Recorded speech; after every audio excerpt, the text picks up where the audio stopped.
Comment survivre quand un proche est déprimé? Une perspective d'Anne Sheffield. Introduction. Vous n'êtes pas seul. Si vous lisez ces mots, c'est probablement parce que vous vivez avec une personne dépressive ou maniaco-dépressive et que vous sentez que votre propre équilibre vacille. Je m'appelle Anne Sheffield et j'ai écrit ce livre parce que j'ai vécu cette situation moi aussi. Ma mère était dépressive et j'ai grandi dans l'ombre de sa souffrance, sans comprendre pourquoi je me sentais si mal alors que c'était elle qui était malade. Ce que j'ai appelé la dépression secondaire, Depression Fallout en anglais, est l'effet dévastateur que la dépression d'un proche peut avoir sur nous, ceux qui l'aimons et vivons à ses côtés. Ce livre n'est pas seulement un guide pratique, c'est une main tendue, une voix qui vous dit « Je vous comprends ». À travers mon histoire et celle de nombreuses autres personnes rencontrées dans des groupes de soutien, je veux vous aider à comprendre ce qui se passe, à reprendre le contrôle de votre vie et à trouver des moyens concrets d'aider votre proche sans vous y perdre. La dépression secondaire, un mal invisible mais réel. La dépression est une maladie qui isole autant celui qui la vit que ceux qui l'entourent. On parle souvent des 17 millions d'Américains qui souffrent de dépression, mais on oublie ceux qui subissent les contre-coups de cette maladie, conjoints, enfants, parents, amis. Nous sommes tout aussi nombreux et tout aussi meurtris. La dépression secondaire, c'est cet épuisement émotionnel, cette colère rentrée, cette culpabilité qui ronge, ce sentiment d'impuissance face à la détresse de l'autre. Ce n'est pas une maladie biologique comme la dépression, mais c'est une souffrance bien réelle, provoquée par le comportement souvent incompréhensible et blessant de la personne dépressive. Quand j'étais enfant, je croyais que ma mère ne m'aimait pas. Rien de ce que je faisais ne suffisait. Plus tard, j'ai compris qu'elle était prisonnière de sa dépression. Mais sur le moment, je n'avais pas les mots pour le dire. Je me sentais coupable, inadéquate, invisible. C'est exactement ce que vivent des millions de personnes aujourd'hui. Les 5 étapes de la dépression secondaire. La dépression secondaire ne surgit pas du jour au lendemain. Elle s'installe progressivement, souvent à notre insu. J'ai identifié 5 étapes par lesquelles passent la plupart des proches. 1. La confusion.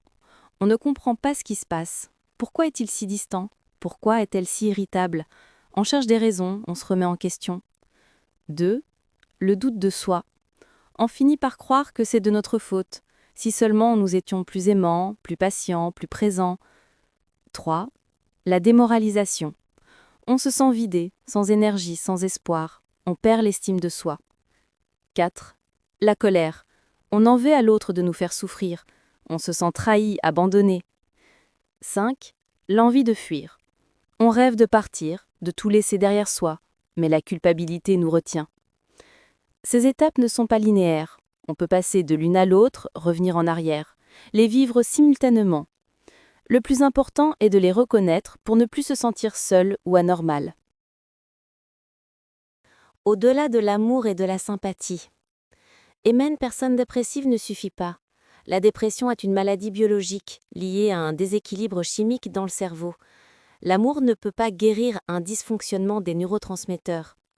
Beaucoup de proches, comme moi autrefois, croient qu'avec assez d'affection et de soutien, la personne dépressive finira par aller mieux. C'est une illusion dangereuse. Sans traitement approprié, la dépression ne disparaît pas.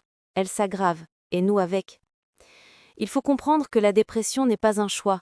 Ce n'est pas une faiblesse de caractère. C'est une maladie qui nécessite une aide médicale.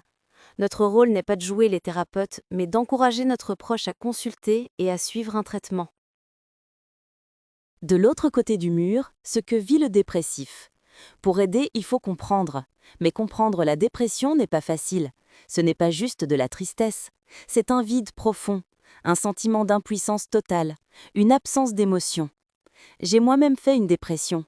Je me souviens de ces jours où je restais au lit, incapable de me lever, de ces nuits à pleurer sans savoir pourquoi, de cette conviction que je ne valais rien. Ce n'était pas moi qui pensais cela, c'était la dépression. Les maniaco-dépressifs vivent des montagnes russes émotionnelles encore plus extrêmes, des phases d'exaltation où tout semble possible, suivies de chutes abyssales dans le désespoir. Leur comportement peut être destructeur, mais ils ne le contrôlent pas. Quand on comprend cela, on cesse de prendre leurs paroles et leurs actes personnellement. On commence à voir la maladie comme un ennemi commun. Identifier l'ennemi, la maladie, pas la personne. C'est l'une des clés les plus importantes, apprendre à dissocier la personne de sa maladie. J'appelle cela l'intrus, the it en anglais. L'intrus, c'est la dépression ou la maniaco-dépression. Ce n'est pas votre conjoint, votre enfant ou votre parent.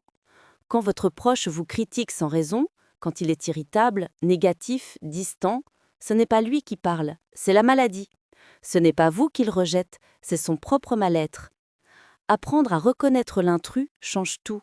Cela permet de ne plus se sentir attaqué, de ne plus nourrir de ressentiment. Cela permet aussi de mieux orienter nos efforts. Au lieu de nous battre contre la personne, nous nous battons contre la maladie. Comment aider sans s'oublier? Aider ne signifie pas tout sacrifier. Au contraire, pour être un soutien efficace, il faut préserver sa propre santé mentale. Voici quelques principes. 1. Fixer des limites. On ne peut pas tout accepter. Il est légitime de refuser certains comportements tout en restant aimant. 2. Prendre du temps pour soi. Rester constamment dans l'environnement toxique de la dépression use. Il faut s'accorder des pauses. 3. Chercher du soutien. Parler à d'autres personnes qui vivent la même chose est libérateur. Les groupes de soutien sont précieux. 4. Ne pas jouer au thérapeute. Notre rôle est d'encourager le traitement, pas de le remplacer. Trouver le bon traitement. La dépression se soigne, mais il faut souvent du temps et de la persévérance pour trouver le bon traitement. Les antidépresseurs, les thymorégulateurs, les thérapies, les options sont nombreuses. Malheureusement, tous les professionnels de santé ne sont pas équivalemment compétents face à ces maladies. Certains sous-estiment la dépression, d'autres refusent les médicaments, d'autres encore prescrivent sans suivi. Il faut être un consommateur averti, poser des questions, demander des avis, changer de médecin si nécessaire. Votre rôle est crucial. Vous êtes souvent le mieux placé pour observer l'évolution de votre proche et alerter le médecin. Psychothérapie aux médicaments. C'est un débat ancien. Les deux approches peuvent être complémentaires, mais dans la plupart des cas, les médicaments sont indispensables pour établir l'équilibre chimique du cerveau. La psychothérapie peut ensuite aider à travailler sur les schémas de pensée négatifs, les traumatismes, les relations. Mais elle ne suffit généralement pas à elle seule. Attention aux thérapeutes qui rejettent en bloc les médicaments ou qui entretiennent une dépendance chez le patient. La thérapie doit être un espace de reconstruction, pas de soumission. Retrouver l'espoir. Vivre avec la dépression d'un proche est un marathon, pas un sprint. Il y aura des rechutes, des moments de découragement. Mais il y aura aussi des progrès, des moments de grâce, où vous retrouverez la personne que vous aimez. N'oubliez jamais, vous n'êtes pas responsable de sa maladie, mais vous pouvez être un allié précieux dans son combat.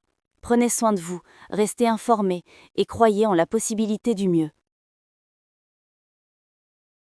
Conclusion. La dépression est une maladie qui isole, mais elle ne doit pas avoir le dernier mot. En comprenant ces mécanismes, en apprenant à distinguer la personne de la maladie, en cherchant l'aide nécessaire, il est possible de survivre et même de retrouver une relation apaisée avec votre proche. Vous n'êtes pas seul. Des millions de personnes vivent la même chose. Ensemble, nous pouvons briser le silence et la honte qui entourent encore trop souvent les maladies mentales. Merci de m'avoir écouté.